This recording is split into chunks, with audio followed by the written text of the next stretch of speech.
سورہ توبہ کی آیت نمبر 81، سورہ توبہ کا 11واں رکوع اور 10ویں پارے کا 17واں رکوع۔ آیت کریمہ کا ترجمہ سننے سے پہلے اور آیت کریمہ کو سماعت کرنے سے پہلے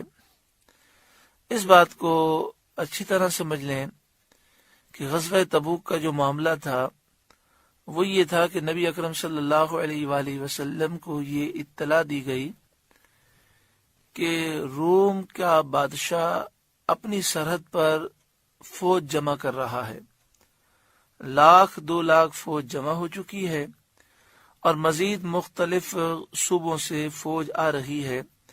جب مکمل تیاری ہو جائے گی تو یہ مدینہ شریف پر حملہ کرنے کے لیے آئے گا۔ نبی اکرم صلی اللہ علیہ وآلہ وسلم کی عادت کریمہ یہ رہی کہ جب دشمن حملے کی تیاری کر رہا ہو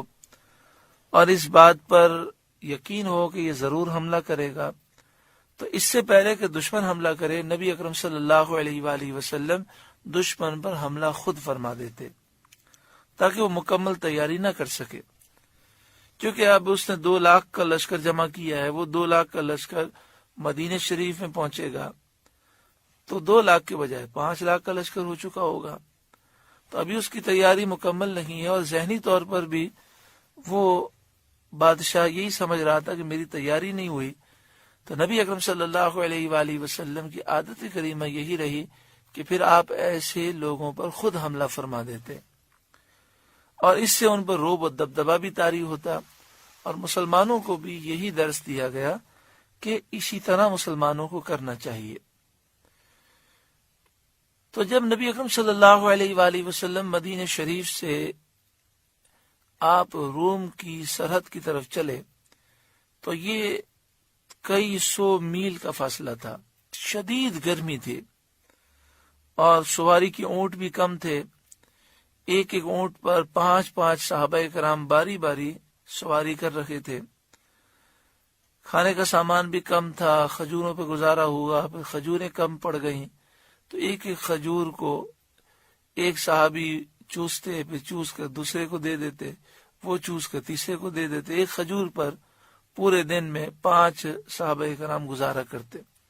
پھر کھجوریں ختم ہو گئیں، پھر پتوں پر گزارا ہوا، پھر ایسے علاقے سے گزرے جہاں پتے بھی نہیں تھے تو وہ بھوکے پیاسے سفر کرتے رہے۔ تو یہاں جو منافقین تھے جو جہاد میں نہیں گئے تھے وہ بہت خوش ہوئے، انہوں نے کہا بہت اچھا ہم نے فیصلہ کیا، اگر ہم مروتاً چلے جاتے اور ہم یہ سوچتے کہ نہیں جائیں گے تو لوگ ہمیں کیا کہیں گے تو ہم مارے جاتے۔ پھر ان سے آپس میں دیگر منافقین نے پوچھا کہ جب رسول اللہ صلی اللہ علیہ وسلم اور صحابہ واپس آئیں گے تو ہم کیا جواب دیں گے؟ تو انہوں نے کہا ویسے بھی ہم پہلے ہی بہانے بنا چکے ہیں، کسی نے کہا کہ میرے باغ کا مسئلہ ہے، کسی نے کہا میرے بیوی بچوں کا مسئلہ ہے، کسی نے کہا فلاں کا مسئلہ ہے، اس طرح انہوں نے مسئلے پوچھ کر اجازت طلب کر لی تھی۔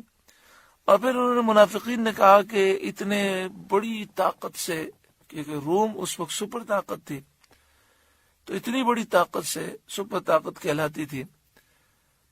تو انہوں نے کہا اتنی بڑی طاقت سے مقابلہ کرنے کے لیے گئے ہیں، ان میں سے بچ کر کوئی واپس ہی نہیں آئے گا جنہیں ہمیں جواب دینا پڑے گا۔ تو قرآن مجید فرقان حمید نے ان کی اس خوشی کا ذکر کیا کہ پیچھے بیٹھنے پر خوش ہو رہے تھے، اور قرآن نے اس خوشی کی مذمت کی اور یہ درس دیا کہ تمہیں تو افسوس کرنا چاہیے کہ تم حضور سے پیچھے رہ گئے، در حقیقت جنت سے پیچھے ہو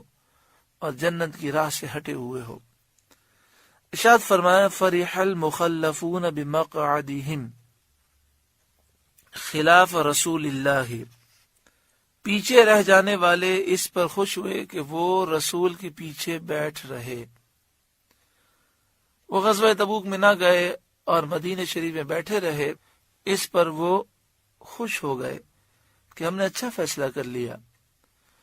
وَكَرِهُوا أَن يُجَاهِدُوا بِأَمْوَالِهِمْ وَأَنفُسِهِمْ فِي سَبِيلِ اللَّهِ، اور انہیں گوارا نہ ہوا کہ اپنے مال اور جان سے اللہ کی راہ میں لڑیں، انہوں نے اللہ کی راہ میں لڑنے کو ناپسند کیا۔ وَقَالُوا، اور وہ بولے لَا تَنْفِرُوا فِي الْحَرِّ، اس گرمی میں نہ نکلو. بڑی شدید گرمی تھی تو ایک دوسرے سے کہتے تھے کہ اس گرمی میں نہ نکلو. قل اے محبوب آپ فرمائیے نار جہنم اشد حرا، جہنم کی آگ سب سے سخت گرم ہے. لو کانوا یفقہون، کسی طرح انہیں سمجھ ہوتی. اگر ان میں سمجھ ہوتی تو تھوڑی دیر کی گرمی برداشت کر لیتے اور ہمیشہ کی جہنم کی آگ میں جلنے سے اپنے آپ کو بچا لیتے. لو کانوا یفقہون، کسی طرح انہیں سمجھ ہوتی تو وہ یہ کرتے.